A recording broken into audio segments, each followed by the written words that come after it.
Hey, welcome back to Type 5 Reviews. I'm in the middle of opening up the pool for this summer season, and this year I decided to go with the Intex 16-inch sand filter system. So let me show you what you're going to need to set this up, and I'll walk you through step by step on how I'm hooking it up myself, and then at the end I'll give you some of my thoughts on how this system works. Now, besides what's included with the system itself, you're going to need up to 150 pounds of pool filter sand. You'll also need a screwdriver to tighten the ring between the valve and the filter itself once we fill it up. And I recommend a large oil filter type of wrench to secure down all of those larger hose connections. So let's get to putting this all together.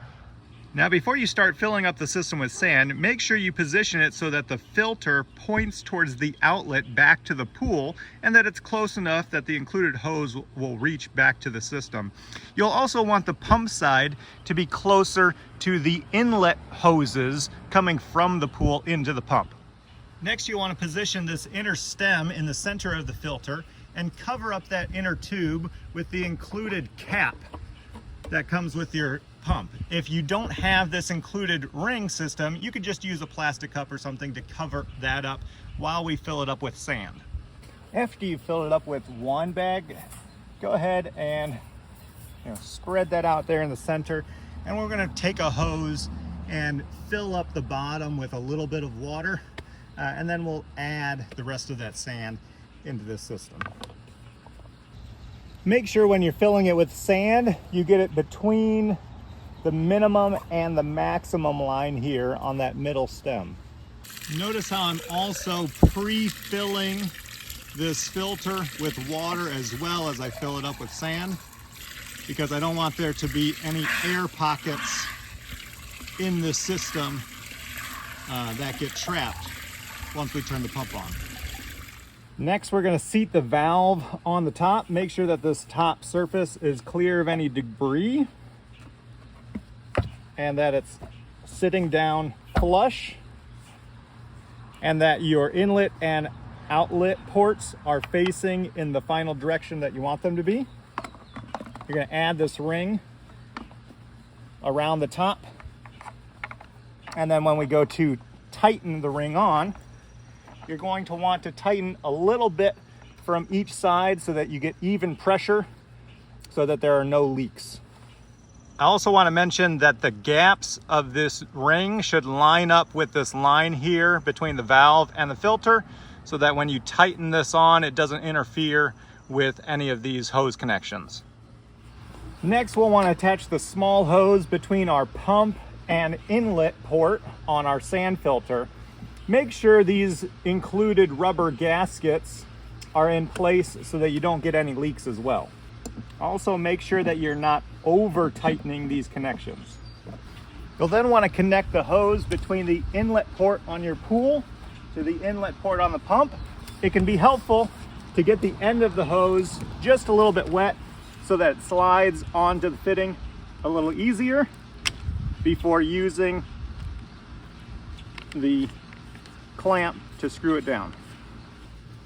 To finish the connection back to the pool, run from the outlet port on the filter back to the outlet port into the pool. Again, you can get the end of this hose wet so that it slides a little easier onto the valve itself. Now that all the connections are made, before we turn it on, I want to make sure that this is in filter mode. And then I'll go around and open up all of these individual valves, and I can use the relief screw on the pump itself to make sure that I bleed the air out of the system, and then it'll be ready to turn on.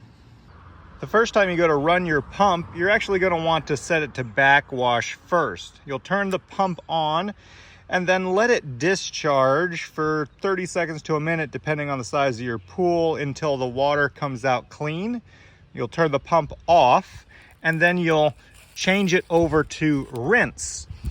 You'll run this again for another 30 seconds to a minute until the water runs clean. This will get the sand to settle in your filter so that when we turn it off and then flip it over to filter and finally turn it back on, the pump will run properly and it won't shoot any sand into your pool, and you'll be ready to start filtering.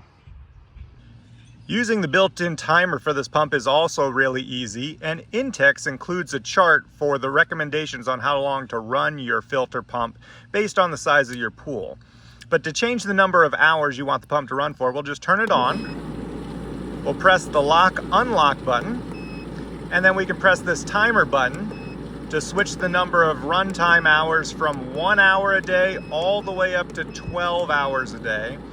Or we can run it continuously in this FP mode until we want the pump to stop. So I'm gonna set it for a couple hours and let it run. Well, the pump's up and running great, but the water's not looking too hot.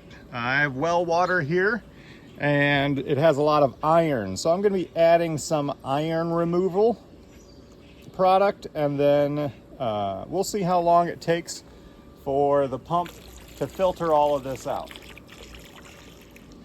You may have noticed that I also hooked up my Intex wall mount skimmer. My old pump wasn't strong enough to really run this properly, but this new pump looks like it has plenty of power.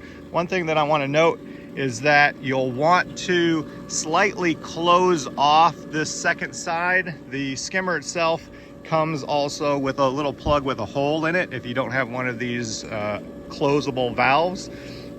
So then you would put that over the cover. But I have this just barely cracked open to let a little bit of water through the system because I don't want to choke off the pump and have air get into that system. But so far it's working great. Well, it's the next morning. I let the filter run all night, and I'd say that this water is about 90% clear. It would take me about 2 days just to get to this point with the old filter. So we're gonna keep it running and try to get all of the color out of this water, but I'm really happy with it so far. Now, if you've been running the pump for a while, you may notice some debris that starts to get trapped inside of this strainer basket. So to clear this out, we're just going to close the inlet and outlet ports to the pump, and then we'll loosen up the top ring of this strainer basket so that we can empty out the contents. Just make sure that when you go to place that basket back in, that you seat the O-ring around the top correctly, and don't forget to bleed the air out of the system after you've opened up all the valves and turned back on the pump. Well, after running the pump for the last couple of days, this water is probably the clearest that I have ever seen it before. I am ridiculously impressed with how well this pump works. And if you are still using a filter cartridge pump type of system, I would really highly recommend save yourself a lot of time and headache and get yourself one of these sand filter systems. I wish I would have switched over to one a lot sooner. It would have saved me a lot of effort on keeping this pool up and running. I have plenty of power to run my skimmer, run my vacuum, anything else that I want to do, and it saves me a bunch of time to move on and do other things around the house. So if you're interested in one of these sand filters yourself, I'll leave a link in the description below where you can check one out. If you like this video and you'd like to see more like it, feel free to subscribe to the channel.